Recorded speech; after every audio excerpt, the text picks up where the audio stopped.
About 2 weeks ago, I asked my constituents in Idaho to contact me by email and to tell me what the high price of gas meant in their lives. What was it doing?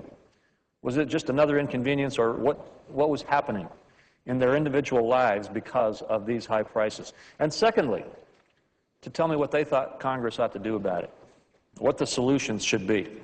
Overnight, I had almost 600 responses. The total now has risen to over 1,200 responses. And the people in Idaho tell a story that I'm sure could be told by millions of people across this country about what the high price of gas means. It's not just an inconvenience. It's not just fewer trips to the restaurant or to the movies. It is impacting people's lives across the board in monumental ways that could, if we don't fix it, change the quality of life and the American dream in America. I am reading every one of these emails, and I read stories from my constituents about those who end up at the end of the week with just about $40 or $50 left in their budget. And they haven't yet bought their food, and they need to buy another gas tank full of gas so that they can get to work and keep their job. And that's the decision they have to make.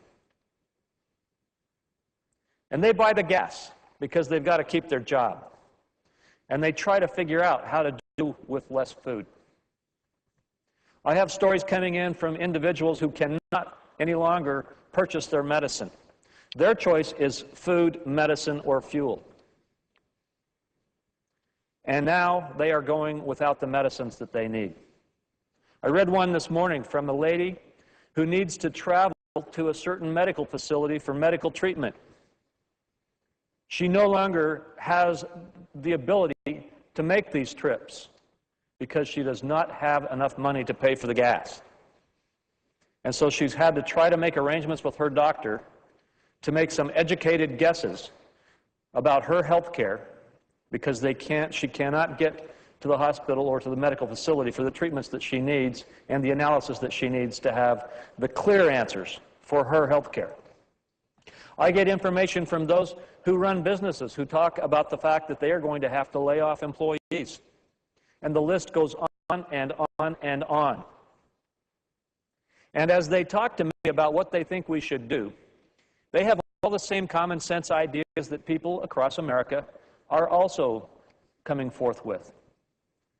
We here in the United States Senate, I hope, are going to be debating a robust, full agenda of ideas about how to deal with this crisis. And we will have a tremendous amount of ideas coming forward from Idaho. I told my constituents that I would get their ideas and their positions put into this debate. I'm putting every one of those emails into the congressional record. And I'm going to talk about those emails and the responses and the ideas of my Idaho constituents in the debate as we move forward. But I'll tell you, there's another thing that is coming through loud and clear in the message from my constituency. And that is this, that they believe that the problem we face is largely a result of Congress's failure to enact a rational, meaningful energy policy for this country. Our failure to act is recognized. And, you know, I believe they're right. I jokingly said in an interview earlier today, when someone said, you know, Congress is responsible for this, I said, you know, it's kind of a national pastime to blame Congress for just about everything. But this time, they've got it right. This time, Congress could have acted years ago, and we would be in a better position. There are many things that we can do and need to do, and we have an opportunity to do it. And the American people, I hope, are watching. And I hope they are weighing in heavily with their senators and their congressmen to make sure that we act and that we don't just sidestep the issue. Now, Mr. President, I think we're going to have an opportunity to act in the near future.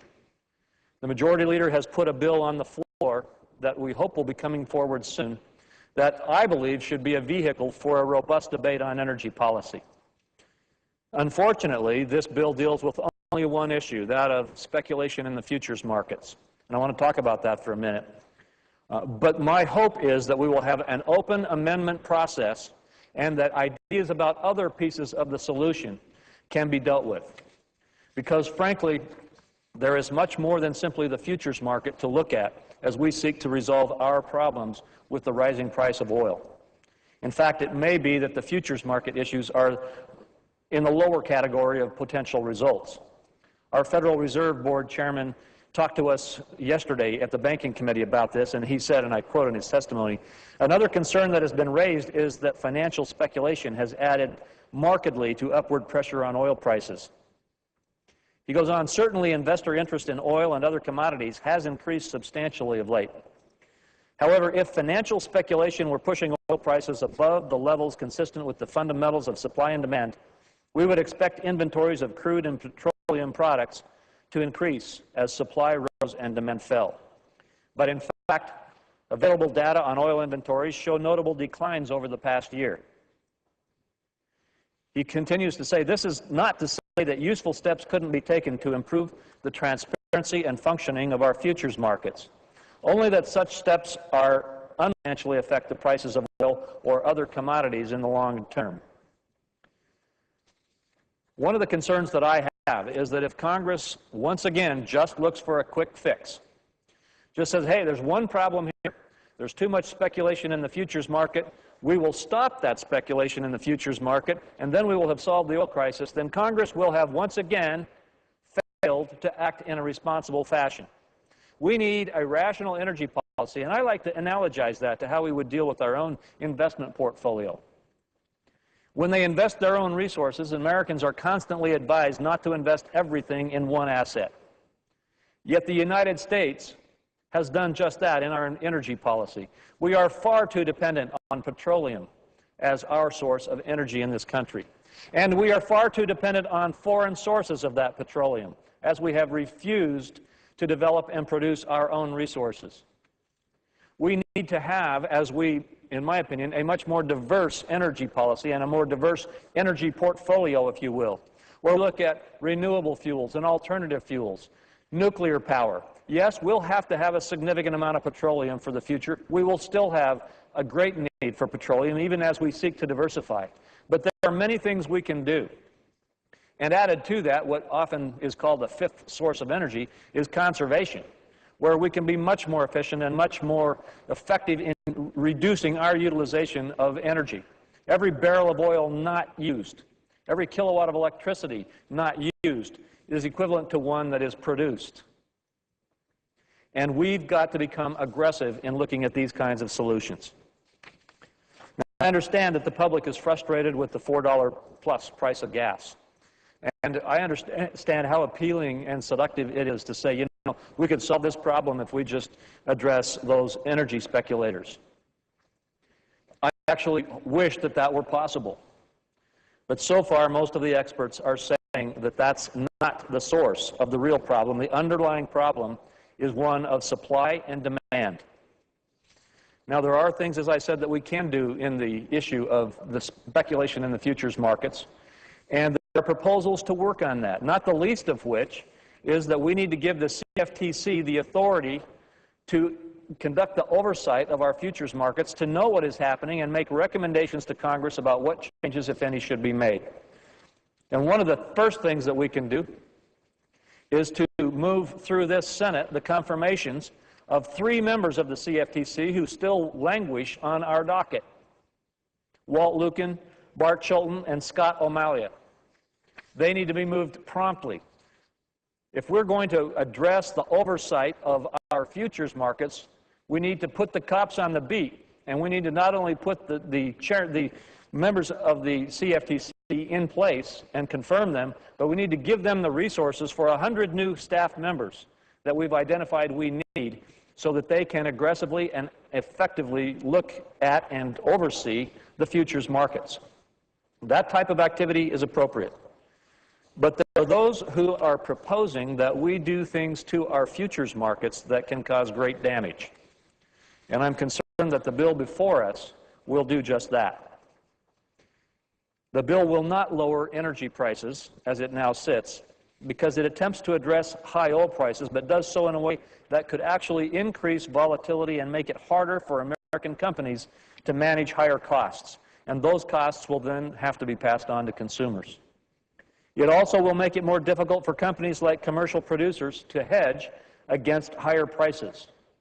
It imposes severe restrictions on investors and professional market participants.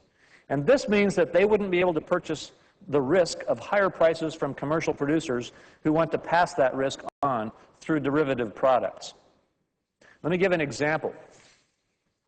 Let's say that there's an oil producer who wants to build a new drilling rig and needs to finance that construction with a bank loan. Let's say that this producer needs a $5 billion loan to engage in this new production that could help us.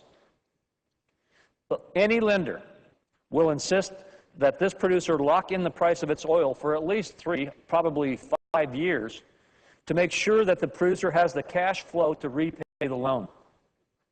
The oil producer goes to swaps dealers to look for the price of its oil and to hedge its loan for the next 3 years. If we don't have an effective and smoothly running futures market, then that will not be able to effectively hedge the loan and will not be able to essentially obtain the contracts necessary to assure the bank that the producer can deliver on the loan. If the loan is not made, the investment is not made, and the production does not occur. Those are the kinds of things that could happen if we improperly undo the smooth functioning of an effective futures market in this country. The bill will also substantially limit the ability of pensions and other investors to protect themselves from higher prices and declining stock prices. It will allow the CFTC to break private contracts, something that I believe is going to be very detrimental in the marketplace. But the bottom line, as I see it, and I'll probably come back to the floor tomorrow in more detail as we've evaluated this bill more carefully.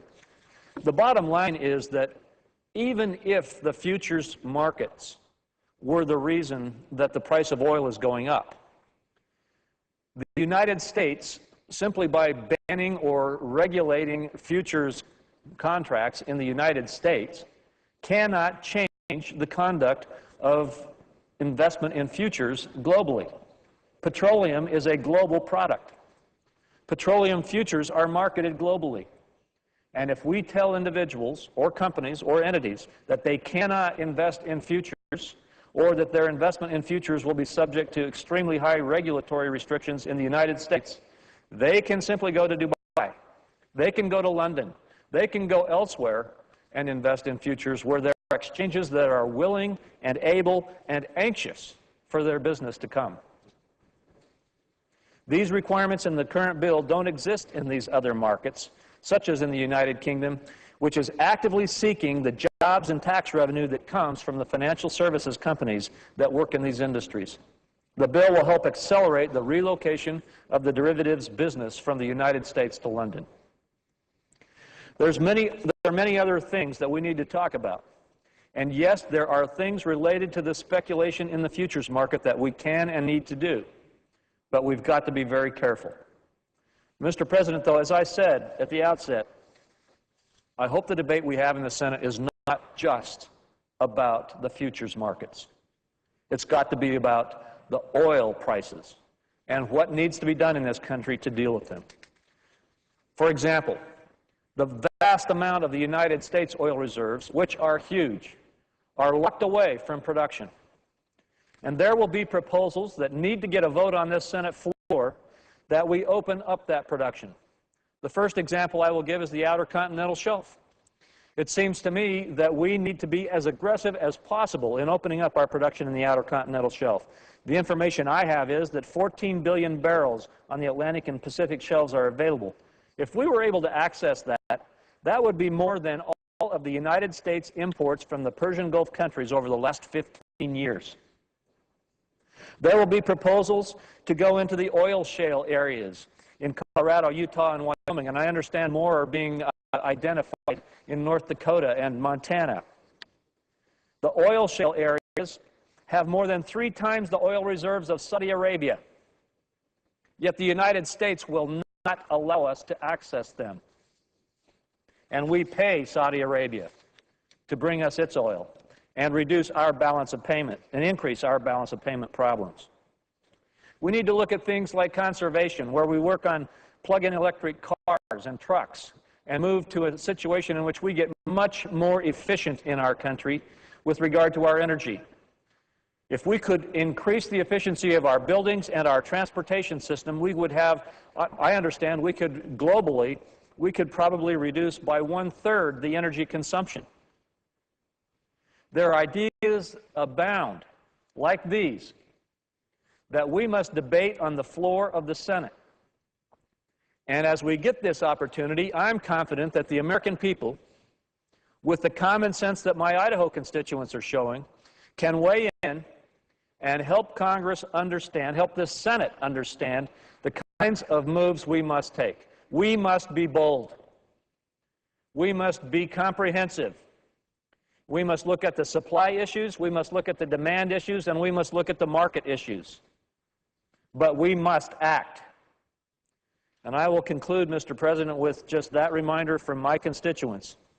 Because as I said before, as I read these emails, the thing that comes through unbelievably clearly to me is that the American people get it. My Idaho constituents get it. They know that we can have a better energy policy, and they know that that energy policy is achievable. And they want Congress not to just take a baby step, not to duck the issue, or not to just take one little piece of the solution that might work a little bit. And they want us to move forward with legislation that will address production of our own supplies and resources, expansion into new R&D technology, conservation, efficiency, renewable and alternative fuels, nuclear power, and many other areas. And we've got to do it fast. We've got to do it now. So my call tonight is an urgent plea to my colleagues. First and foremost, to get the issue of energy on the floor of this Senate. And then secondly, to have a full and open and robust debate over all the ideas that our colleagues can bring forward, and to craft a bill that can then become a gem, but more importantly, that can become a very rational, effective national energy policy for our country. If we do that, we will do one of the most important things that we could possibly do with our time here in the United States Senate in the next few weeks.